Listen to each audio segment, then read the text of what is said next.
করি। আসেন, অনেক হয়েছে এই জাতি বিভক্ত প্রক্রিয়া, এই দল সেই দল, মারামারি, পিটাপিটি, ঘাটি মাটি। চলেন একটা বার সবাই মিলা আমরা ভোলারে ঠিক করি। ভাইয়েরা আমার, এইবার বাংলাদেশ জাতীয়তাবাদী দল বিএনপি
সকল হিংসা বিদ্বেষ ভুলে যে সবাইকে নিয়ে আমরা নতুন করে ভোলা করব।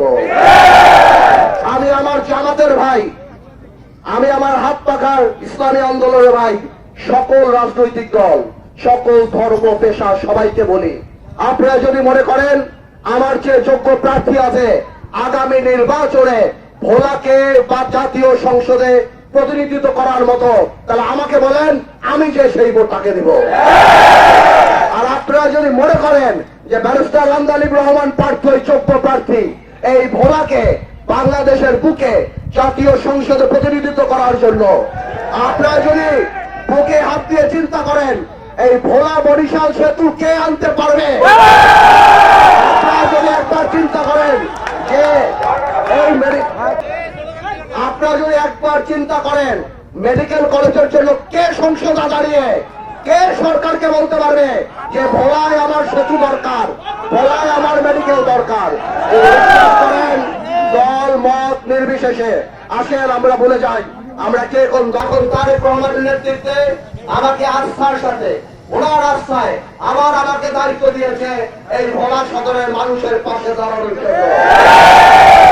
তবে আমি একটা কথা বলতে চাই, আর মারামারি রাজনীতি না, আর ওই স্লোগান না ভোলার মাটি পার্থবাইয়ের ঘাঁটি, ভোলার মাটি ভোলাবাসীর ঘাঁটি। আমরা কোন মারামারি, সকল ভেদাভেদ ভুলে আমি একটা জিনিস আহ্বান করব, আসুন আমরা ভোলাটাকে করি। আমাদের একটা কথাই হবে, না দলের না মার্কার, পার্থ ভাই জানি ভাই সমাজ।